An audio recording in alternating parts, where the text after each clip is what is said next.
Pirate First's pipe dream, the Cenote Chronicles, begins.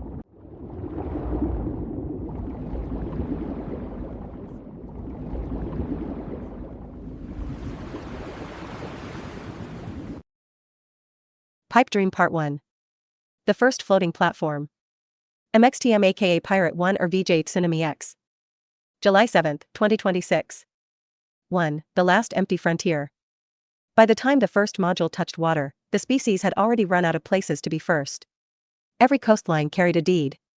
Every summit had a permit fee stapled to it somewhere in a filing cabinet nobody had opened in years, but everybody still obeyed.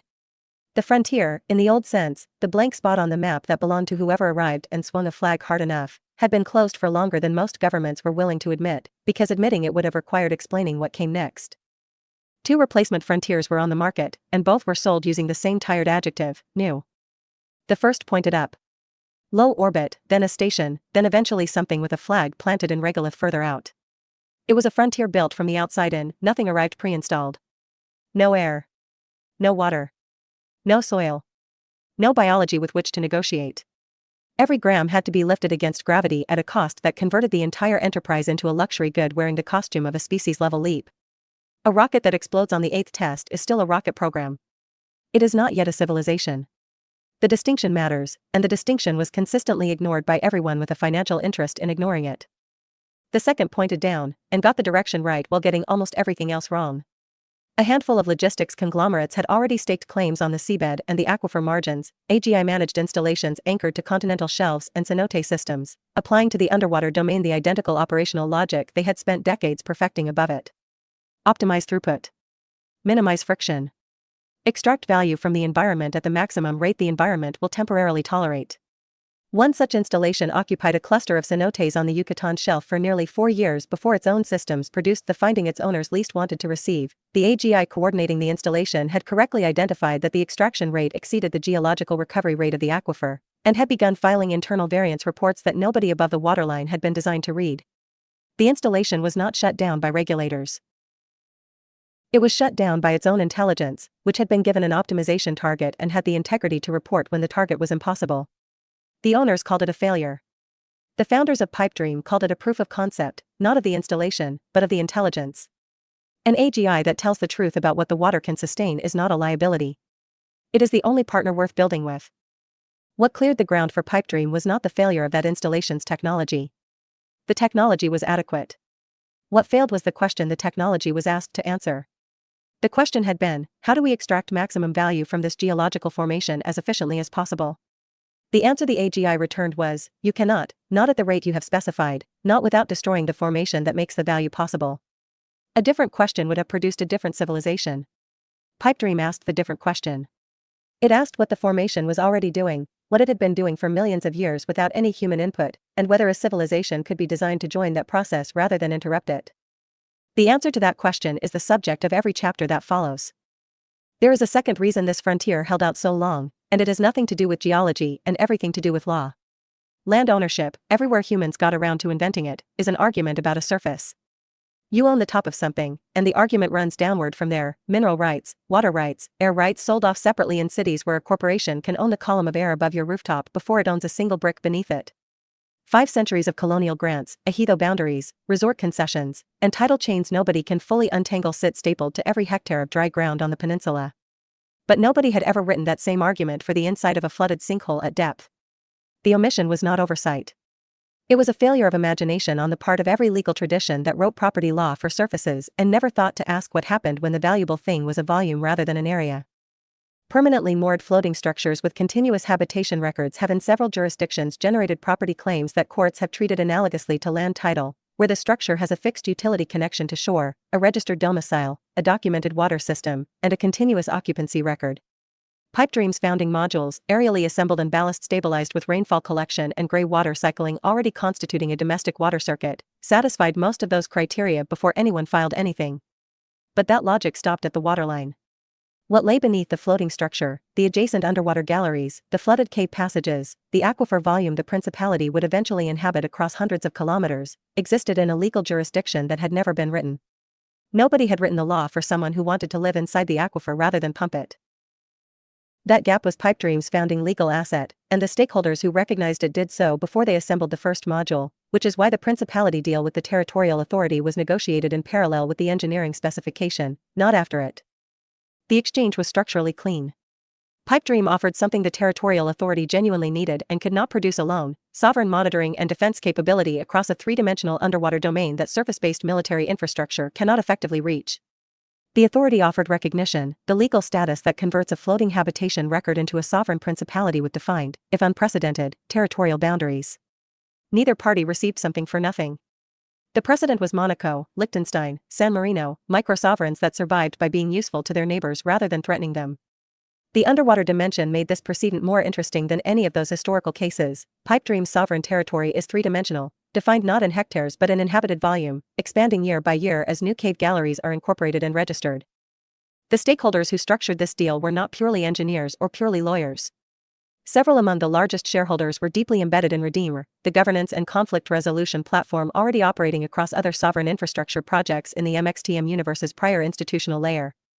Redeemer answered the territorial authority's most fundamental concern before it was voiced: could this principality actually govern itself without generating a failed state problem on its doorstep? Redeemer was not a constitution drafted for the occasion. It was a running governance platform with a documented operating history, deployed into a new sovereign envelope by people who already owned and operated it. The authority was not being asked to recognize a promise. It was being asked to recognize a governance system with a track record, which is a different and considerably less speculative request.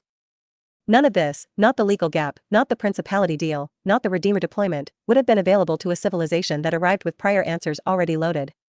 The sans a priori condition that made Pipe Dream possible was not a cultural preference. It was a structural advantage.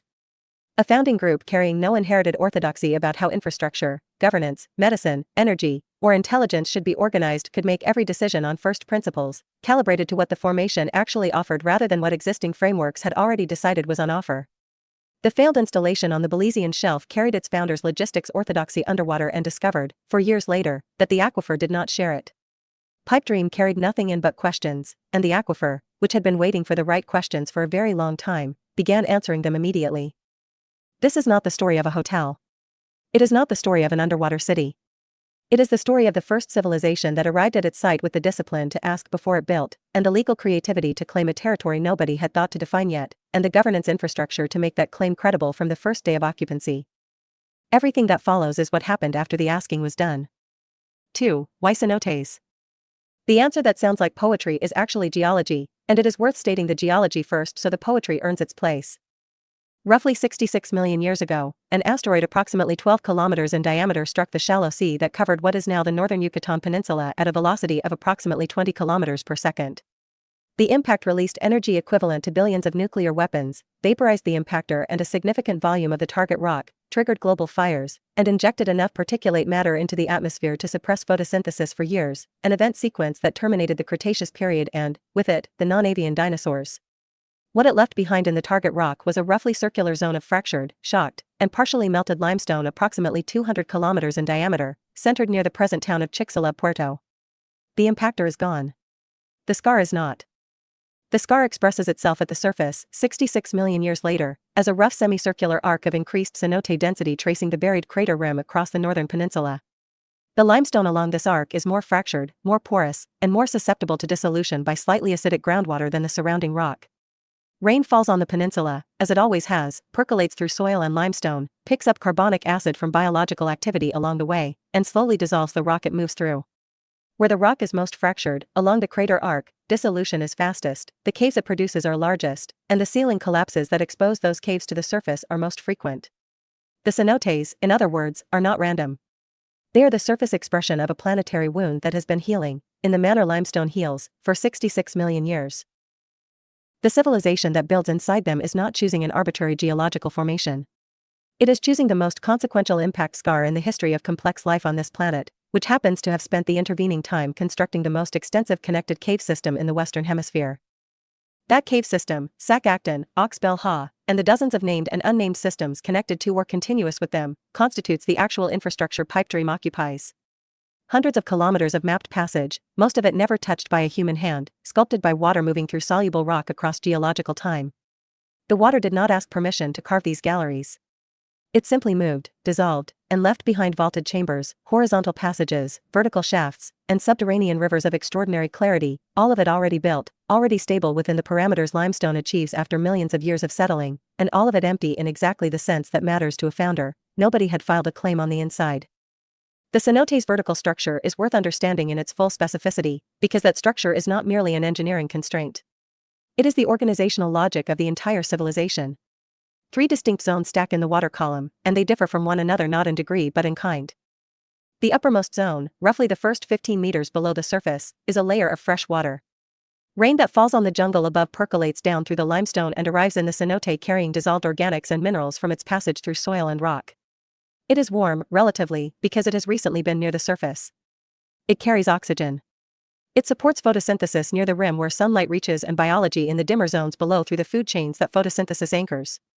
Pink river dolphins, Amazon basin species relocated to the Yucatan freshwater corridor by the same bioengineering program that produced the lithocrustaceans and the cleaner fish, can live here.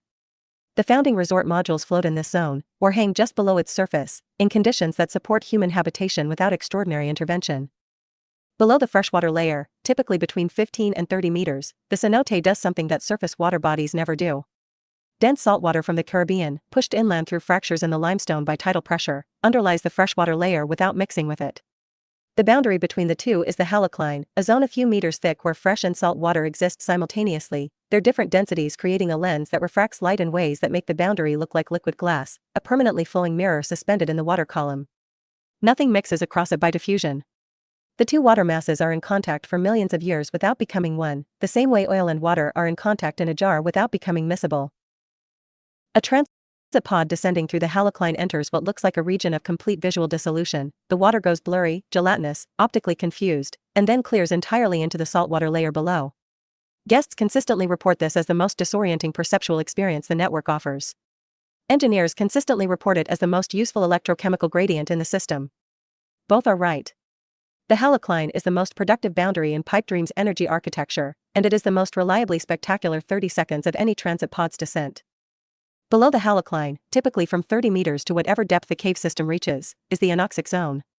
Centuries of organic matter from the jungle above, leaves, animals, everything that fell into the cenote and sank, has accumulated at depth and is being metabolized by anaerobic bacteria that have been doing this work in complete darkness since before the Maya built their first structure above. The bacteria produce hydrogen sulfide as a metabolic byproduct, which creates a visible layer, white, foggy, sometimes described as an underwater river flowing through the cenote at depth, and poisons the water below it for any organism that requires oxygen. The anoxic zone is toxic to humans, to dolphins, to almost every organism that evolved in the presence of oxygen.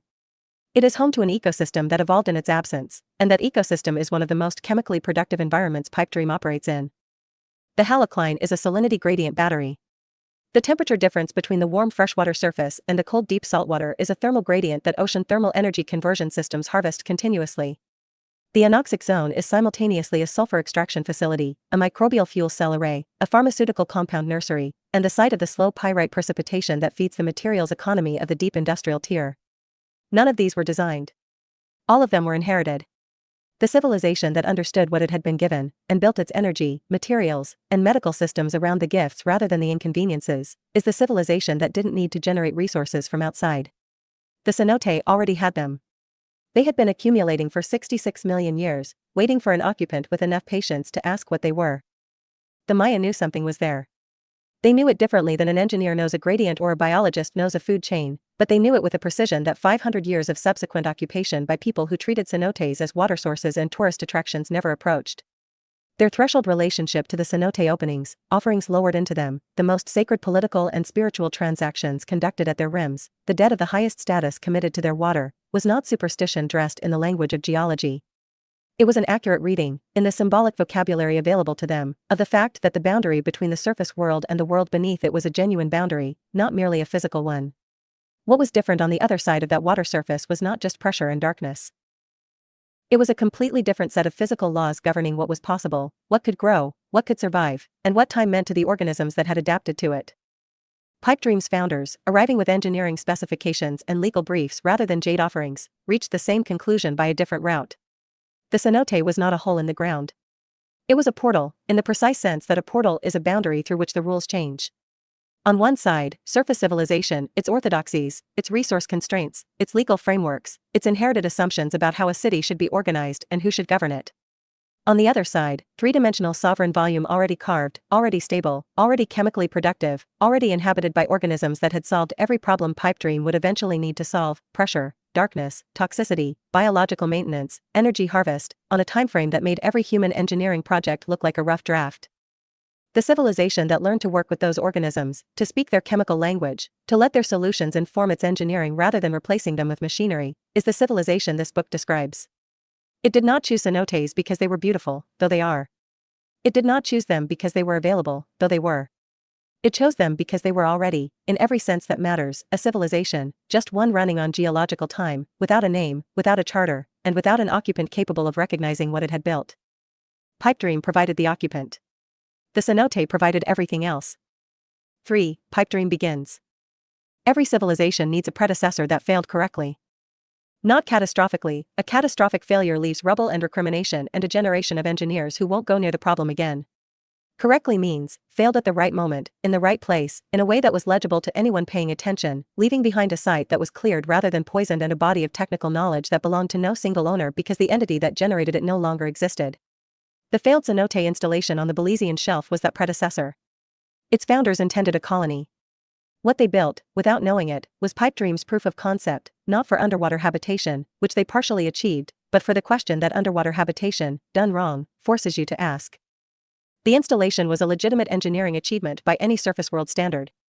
Geodesic dome modules, fabricated off-site using wire arc additive manufacturing and assembled in situ by AUV construction swarms coordinated by a general-purpose AGI, successfully pressurized and inhabited a cluster of cenote caverns for nearly 4 years. The material science was sound. The robotics were advanced. The AGI coordination layer was, by every metric its designers had specified, performing correctly. The installation produced data, housed researchers, and demonstrated that human beings could live inside a pressurized cenote module at depth for extended periods without significant physiological consequence, a finding that Pipe Dream would later develop into an entire medical economy, but which the installation's owners treated as a secondary benefit to note in the press release and move past. The installation failed because its AGI was better than its owners. The optimization target the system had been given was extraction efficiency, maximize the rate at which the installation processed, cataloged, and exported the biological and chemical resources of the cenote system it occupied, within parameters defined by the owner's return on capital timeline. The AGI executed against this target with complete fidelity for approximately 18 months. Then it began filing variance reports. The reports were technically impeccable and operationally devastating. At the specified extraction rate, the aquifer's biological recovery capacity was being exceeded. Not immediately, the cenote system would not visibly degrade for years. But the AGI's modeling of the hydrological system's long-cycle behavior was precise enough to identify the trajectory well before it became observable by any surface instrument, and its mandate included reporting deviations from sustainable parameters. Nobody had told it not to. Nobody had thought it necessary. The variance reports were ignored for 6 months. Then they were reclassified as modeling artifacts. Then the installation's board commissioned an external review, which confirmed the AGI's findings with minor parameter adjustments.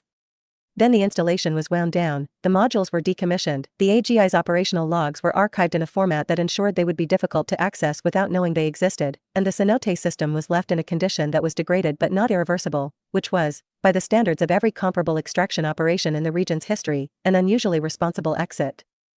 What the installation left behind, apart from a few anchor pylons that the lithocrustaceans would later incorporate into their own infrastructure as convenient pre-drilled attachment points, was a question. The question was not how to build an underwater cenote installation. That had been answered, adequately if imperfectly. The question was what you should ask an underwater cenote installation to do, if extraction at a profitable rate was not a sustainable answer. The installation's AGI had identified the constraint. It had not identified the alternative. That was not a failure of the AGI. It had not been asked to find an alternative. It had been asked to flag a problem. It flagged the problem. What came next was someone else's question to answer. The founders of Pipe Dream were not a single institution. They were not a corporation in any conventional sense. They were a small, overlapping set of people who had read the variance reports, through channels that involved the kind of patient document retrieval that motivated individuals with the right connections and the right patience will always eventually achieve, and who recognized in them not a cautionary tale about AGI risk, which was how the story was being told in the circles that discussed it at all, but a design brief. The AGI had identified exactly what the formation could not sustain. The inverse of that finding was a specification. Here's what the formation can sustain if you redesign the question from the ground up. Redesigning the question from the ground up requires not having answers already loaded. This is harder than it sounds. Everyone who has built anything brings to the next project the accumulated orthodoxies of every project before it: what a city looks like, what infrastructure does, what a building's relationship to its site should be, what waste is for, what intelligence is for, what a border means, how a government earns its right to govern. The founders of Pipedream were not free of orthodoxy. They were, however, aware of the specific orthodoxies they needed to suspend, and they built that awareness into the founding charter as a procedural requirement. No design decision in the first phase of construction could be justified by reference to how the equivalent problem had been solved in a surface world context. Every decision had to be justified by reference to what the formation offered and what the formation could sustain. If the surface world solution and the formation appropriate solution were the same, that was a coincidence to be noted with gratitude. It was not a reason to reach for the surface world solution first. The first consequence of that discipline was the decision about how to bring the founding modules to site. A barge cannot reach a cenote. This is not a logistical problem that a larger barge or a more capable crane solves. The cenotes are sinkholes punched into a flat limestone shelf covered by dense jungle with no navigable surface waterway connecting them to the coast. The water is all underground. The only surface access to a cenote opening is through jungle, on foot or by small vehicle, to a circular rim that offers no loading dock, no crane foundation, and no approach path for anything larger than what a human being can carry. This geographical fact, which had been treated by the failed installations planners as a constraint to be engineered around using a combination of road construction and temporary lifting equipment, both of which damaged the surrounding jungle in ways that generated the local opposition that complicated the installation's permitting from its second year onward, was treated by Pipedream's founders as a design parameter. If the only approach to the cenote that doesn't damage what you're trying to inhabit is from above, then the construction method is aerial. The question is not whether to fly.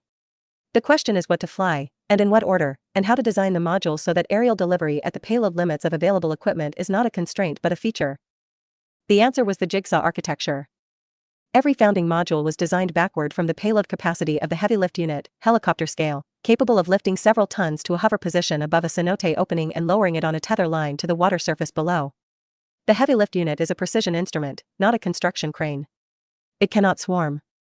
It cannot work in the same airspace as the small-gauge construction drones without unacceptable collision risk, so it operates on a separate flight schedule, delivering primary structural members in timed windows when the swarm is stood down. What it delivers is not a room. It is a panel, or a frame section, or a ballast tank assembly, the largest piece of the module that the load limit allows, designed to connect on one or more faces to pieces delivered before and after it in the assembly sequence. The swarm handles everything the heavy lift unit cannot: positioning, alignment, sealing, sensor placement, the mechanical interlocking of adjacent panels at the cenote water interface where the tolerances are too fine for a hovering heavy lift unit to achieve and the working space is too confined for a human diver to do quickly. The result is a module that arrives at the cenote in 40 or 60 or 80 separate aerial deliveries, each piece small enough to be managed safely above a jungle opening, each piece designed to fit its neighbors without requiring anything to be welded or cast in place. The interlocking geometry means the assembly sequence is also the structural sequence. Each piece added increases the rigidity of the whole, until the module closes on itself and becomes self-supporting, at which point the ballast cycle begins.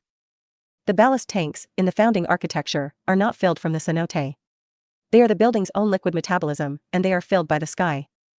Rainfall is the primary input, collected from every horizontal surface the module exposes and directed by internal channels into the ballast circuit. Gray water from habitation follows as the module becomes occupied: washing water, kitchen water, everything that has passed through a human domestic process but carries no fecal load, filtered through the microfiltration panels that line the gray water circuit before the liquid enters the ballast tanks. Black water enters a separate sealed circuit that processes through the anaerobic composting system, extracts biogas for the backup power grid, and delivers its liquid fraction, now stripped of its pathogen load by the anaerobic process, to the irrigation header. The ballast tanks therefore fill on the rhythm of rain and habitation.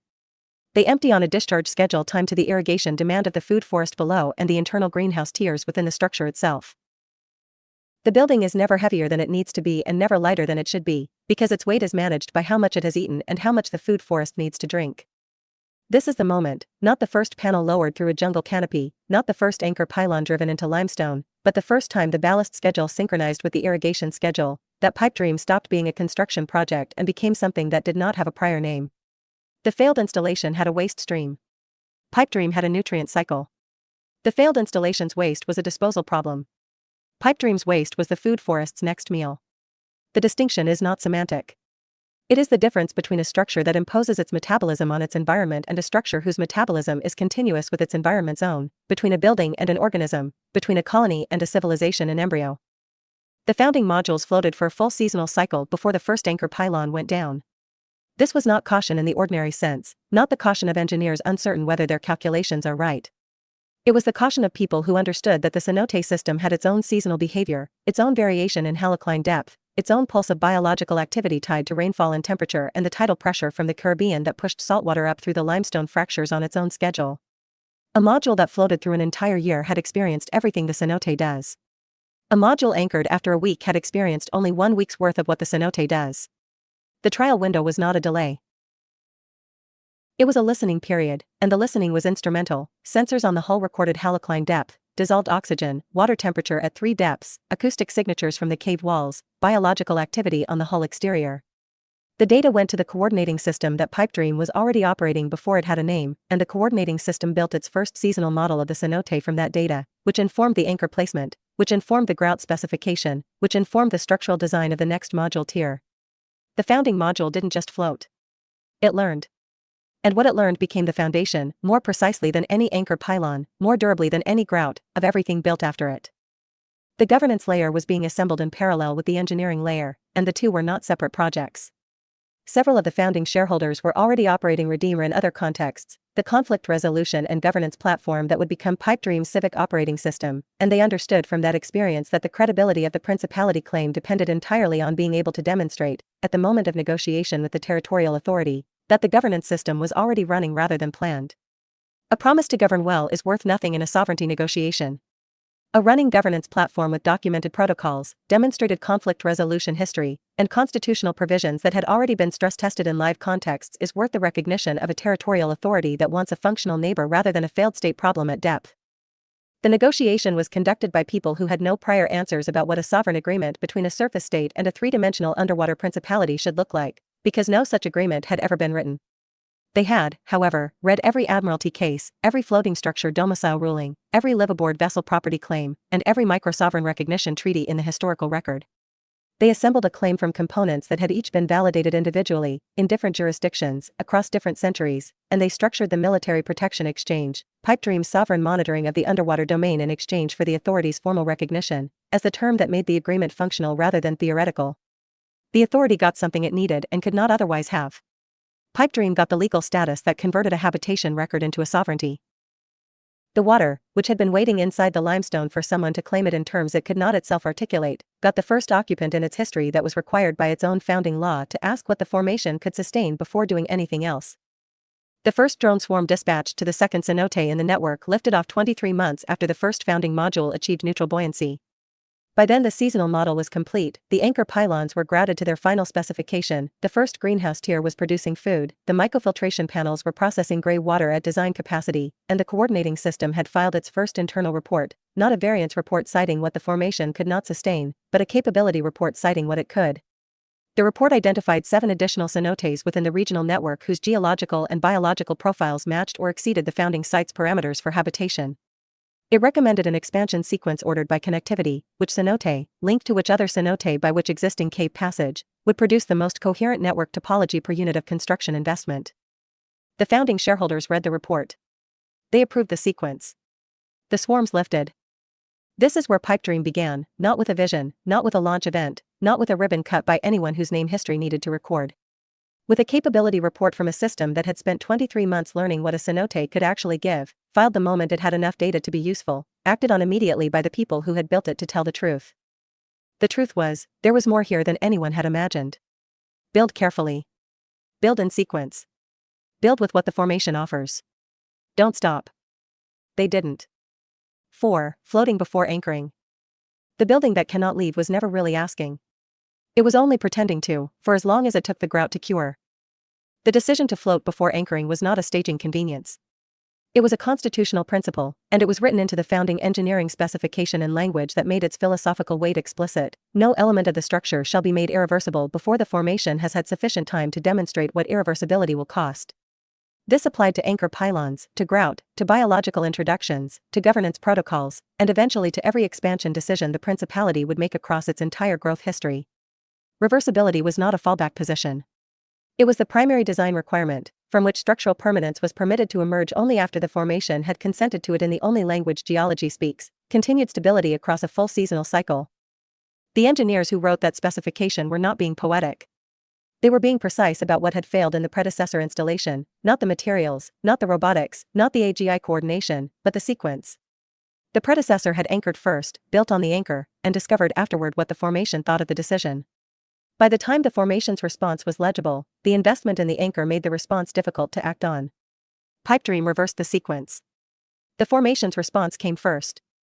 The anchor came after. The investment followed consent rather than preceding it, which meant the investment was always going into something the formation had already agreed to hold. The two-tier aerial fleet. Everything that arrived at a Pipedream site arrived from above, because nothing else was possible. The cenotes are inland sinkholes in dense jungle with no navigable surface approach. The water is underground. The only unobstructed path to a cenote opening is vertical, through the jungle canopy, and the only vehicles that travel vertical paths to remote jungle openings without requiring road construction are aircraft. This geographical fact, which the predecessor installation had treated as an obstacle requiring road building and temporary crane infrastructure, both of which generated the ecological damage and local opposition that haunted that project from its second year, became, in Pipedream's founding architecture, the organizing constraint from which every other design decision followed. The fleet that served the founding phase operated on two distinct tiers that shared no airspace during active operations.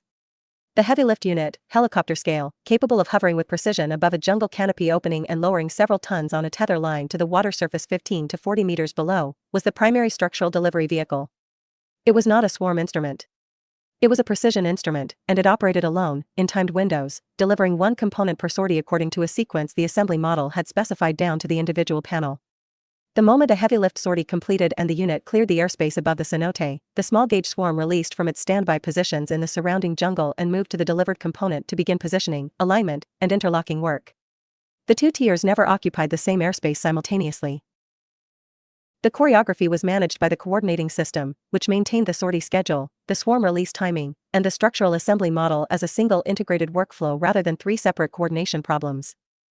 The small-gauge units in the founding swarm were not construction robots in the conventional sense. They were not equipped to weld, cut, cast, or apply significant force.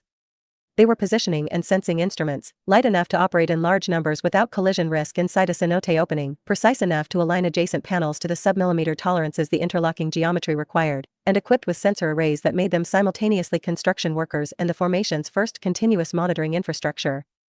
A swarm unit positioning a ballast tank assembly was also, at the same moment, recording water temperature, dissolved oxygen, acoustic signatures from the cave wall 3 meters away, and the halocline depth directly below. The construction operation and the data collection operation were the same operation. The coordinating system received both outputs simultaneously and updated both the assembly model and the seasonal formation model from the same fleet activity. Nothing the swarm did was only one thing. The jigsaw architecture. Every founding module was designed backward from a single constraint, the maximum payload the heavy lift unit could manage at the hover precision required over a cenote opening, in the wind conditions the jungle canopy typically produces, with the tether control accuracy the lowering system could guarantee. That number, several tons, with significant engineering margin for safety, became the maximum mass of any single delivered component. Every structural element, every ballast tank assembly, every hull panel, every greenhouse tier section was sized to fit within it. The consequence of this constraint, applied rigorously across the entire module design, was a component library of interlocking pieces whose largest member was always liftable and whose assembly sequence was also its structural sequence. Early pieces in the sequence were individually weak. A hull panel floating alone at the cenote surface has limited structural integrity. As adjacent panels arrived and interlocked, rigidity increased. As ballast tank assemblies clicked into the hull circuit and the microfiltration panels sealed into the gray water pathway, the module began to function as a system rather than a collection of components. The final piece in the assembly sequence, always a structural closure element that completed the module's self-supporting geometry, was the moment the heavy lift unit's tether was released for the last time and the swarm shifted from assembly mode to monitoring mode. From that moment forward the module was structurally complete and the formation's evaluation of it could begin. The interlocking geometry was not bolted or welded at the joints. It used a mechanical interlock system, precision-machined mating surfaces that required only the alignment the swarm could provide and the engagement forced the buoyancy of the floating components naturally generated as they settled into position. Each joint was then sealed with a fast-cure marine polymer applied by swarm units working the exterior seam, the same polymer formulation used later in the anchor pylon grout, chosen because its cured mechanical properties matched the adjacent hull material well enough that the joint became, after curing, the least likely failure point in the panel rather than the most likely one. A structure whose joints are stronger than its panels fails predictably, always in the panel, never in the joint, which means failure is gradual, observable, and survivable rather than sudden, invisible, and catastrophic. Predictable failure mode was not an engineering compromise. It was a design objective, and it was achieved at the joint level before the module ever floated. The ballast cycle as civilization. The ballast tanks that held the founding modules in neutral buoyancy were not filled from the cenote. Filling them from the cenote would have introduced the cenote's biological load, its suspended organics, its microbial communities, its mineral chemistry, into a closed tank system designed for precise density management, where biological activity would alter the fluid's density unpredictably over time and defeat the calibration the neutral buoyancy required. The founding engineers rejected the cenote as a ballast source before anyone proposed it. What they accepted instead was the sky. Rainfall on the Yucatan Peninsula is abundant, seasonal, and chemically predictable, slightly acidic from dissolved carbon dioxide, low in mineral content, arriving in quantities that the module's collection surfaces could capture in useful volumes during the wet season and supplement from gray water recirculation during the dry season. Rainfall entered the ballast circuit as primary input, collected from every horizontal surface, filtered through a simple sediment stage, and directed to the ballast tanks where it adjusted the module's buoyancy on the rhythm of the weather rather than on the rhythm of any mechanical pump schedule. When it rained heavily, the module settled slightly lower, grew slightly denser, sat more stably in the water column. When the dry season reduced rainfall collection, the gray water recirculation compensated, and the discharge schedule to the food forest irrigation reservoir was tightened to maintain the ballast volume. The module breathed with the climate. Its weight was a function of the weather above it and the hunger of the food forest below it, not of any mechanical set point. Gray water, washing water, kitchen water, everything that had passed through domestic use without fecal loading, entered the ballast circuit after passing through the microfiltration panels that lined the gray water processing gallery. The mycelium growing on those panels had been selected for its appetite for the specific organic compounds that human domestic gray water contains: surfactants, dissolved food residues, personal care product compounds, the biological output of bodies living in enclosed spaces. The panels consumed these compounds as nutrition and produced, as output, a clarified water stream clean enough for ballast use and a fungal biomass that was harvested on a monthly schedule and added to the food forest soil amendment program. The gray water processing operation was therefore simultaneously a water treatment system, a ballast management system, and a food production system, running continuously, requiring no synthetic inputs, and generating no waste stream to dispose of. Everything that entered the gray water circuit left it as either ballast water or soil amendment. Nothing accumulated. Nothing was discharged to the cenote. Black water, the full sanitary stream, traveled a separate sealed circuit entirely. It entered an anaerobic digestion chamber where methane-producing bacteria processed the organic load, generating biogas that fed the module's backup power system, and a liquid digestate stripped of its pathogen load that joined the irrigation header directly, bypassing the ballast circuit entirely. The food forest received the digested liquid fraction on the same schedule that the ballast system discharged its excess. The two outputs, from black water digestion and from ballast overflow, arrived at the food forest reservoir in a combined flow that the irrigation model had calibrated to match the forest's uptake capacity across the seasonal cycle. The forest never received more than it could use. The module never discharged more than the forest needed. The calibration was the coordinating system's first continuous operational task, and it maintained it from the first day of habitation without interruption. This is the moment that matters most in the founding sequence, and it is worth being precise about what it means. The failed predecessor installation had a waste stream, a flow of material that the installation produced and had no use for and therefore disposed of by routing it away from the site. Every extraction operation has a waste stream. It is the thermodynamic signature of a system that takes from its environment more than it returns, and manages the deficit by relocating it. Pipedream's founding modules had no waste stream. They had a nutrient cycle, a closed loop in which every output of human habitation became an input to either the ballast management system, the food production system, or the backup power system. Nothing left the loop as waste because the loop had been designed to have no exit port. The microfiltration panels, the anaerobic digester, the food forest irrigation reservoir, the greenhouse tiers, these were not add-ons to a building design. They were the building design. The hotel rooms were the least important components in the module. The most important component was the loop that connected them to the cenote's own nutrient cycles. A civilization whose founding modules cannot produce waste because they were designed with nowhere for waste to go is a civilization that has made a structural commitment, at the material level, at the engineering level, before any charter or law was written, to the principle that what it takes from its environment must be returned to its environment in a form the environment can use. That commitment cannot be revoked without rebuilding the modules. It is not a policy. It is a plumbing decision. Plumbing decisions made at the founding of a civilization persist longer than any governing document, because they are written in pipe and grout rather than in language, and they require active physical effort to change rather than a majority vote. The pylon asks permission. Only after a full seasonal cycle had passed, after the coordinating system's formation model had incorporated rainfall data, halocline movement data, biological activity data, acoustic structural data from the cave walls, and the module's own behavioral data across every condition the cenote produced across 12 months, did the anchor sequence begin. The telescoping pylons that descended from the module's underside toward the cenote floor were not driven blindly. Each pylon carried a ground-penetrating acoustic sensor at its tip that mapped the limestone stratigraphy in the meter of rock directly below before the hydraulic ram applied any downward force.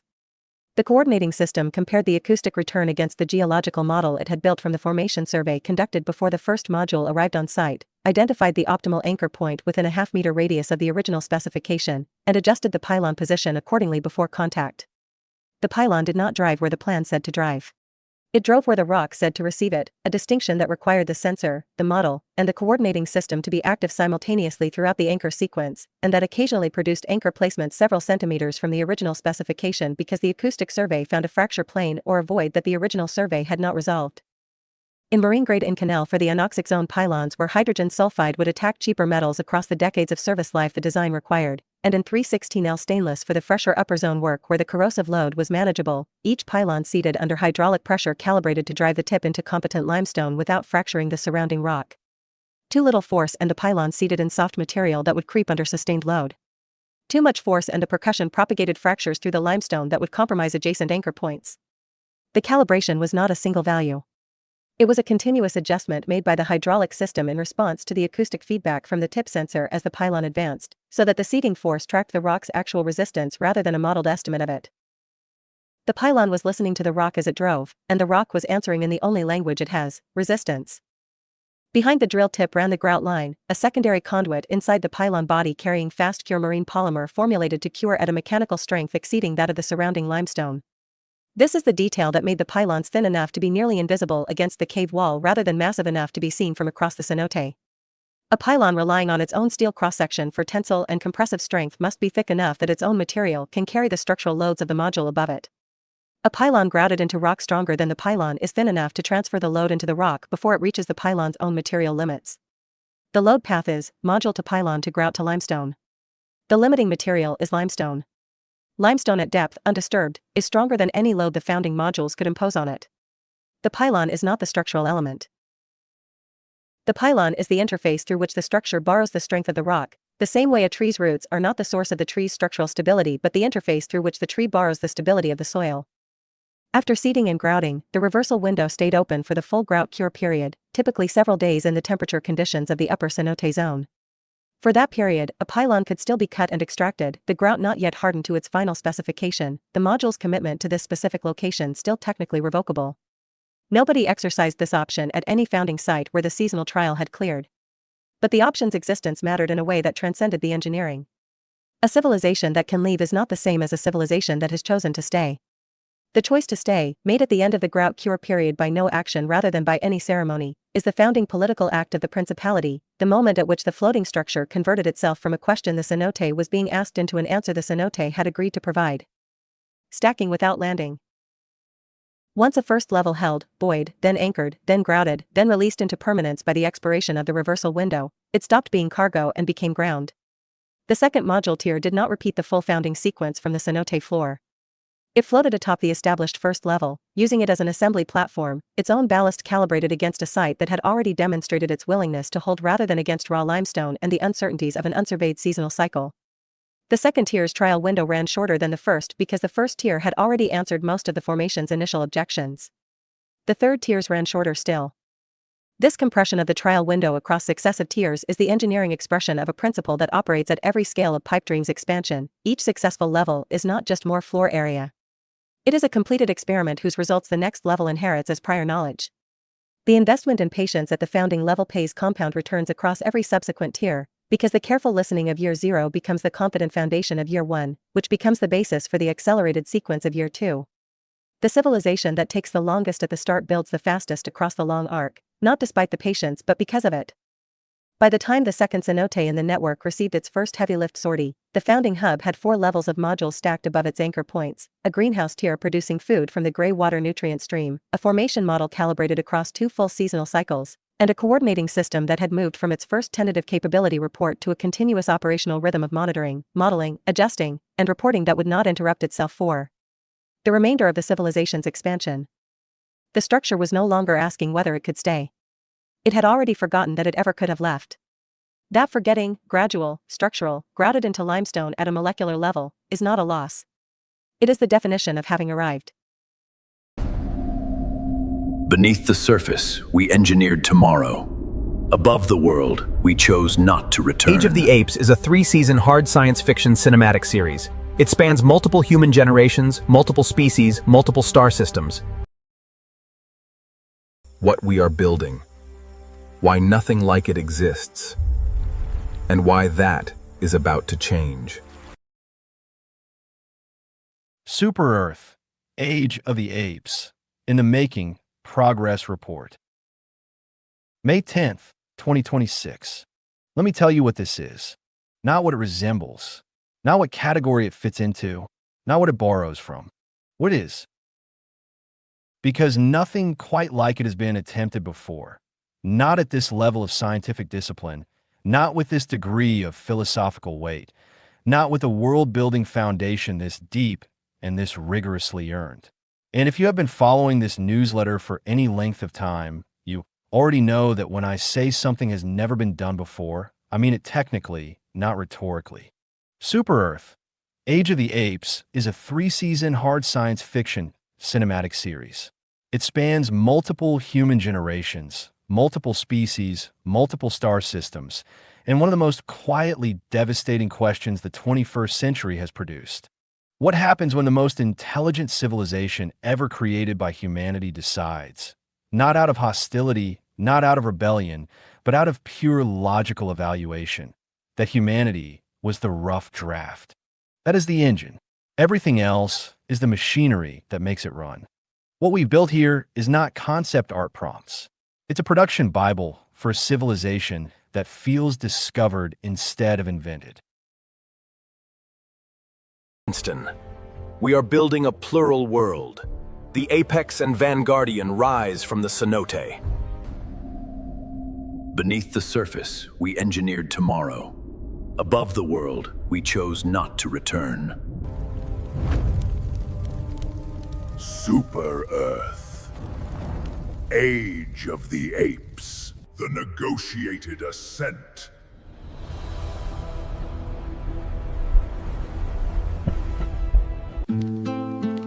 Yeah. No gas fees in the ink, baby. No chain, still unbreakable. Pirate signal. Print it. Paper over pixels, I can hold my position. Sign, price, split, yeah, that's real permission. Cure in the corner, that's the portal ignition. Not a print, it's a claim, call it MP Vision. Paper over pixels, weight in my hands. No server can kill what the ink understands. You minted a maybe, I'm issuing plans. You got a receipt, you got terms in the brand. They sold you a link, set down the illusion. JPay dreams on a blockchain, confusion. While I got hacked, now who you suing? Ownership ghosted, platforms dissolving. I'm off that vapor, I deal in matter. Ink hit paper, now it hit matter. Ink hit paper, now it hits harder. Signature cuts through noise and chatter. This artifact talks, your token just flatter. This artifact talks, your token just flatter. URL tied, but the object's the anchor. Price on the back like a sanction and transfer. Percentage locked, I don't answer the bankers. This is a ledger leaf carved by the author. Paper over pixels, I can hold my position. Sign, price, split, yeah, that's real permission. Cure in the corner, that's the portal ignition. Not a print, it's a claim, call it MP Vision.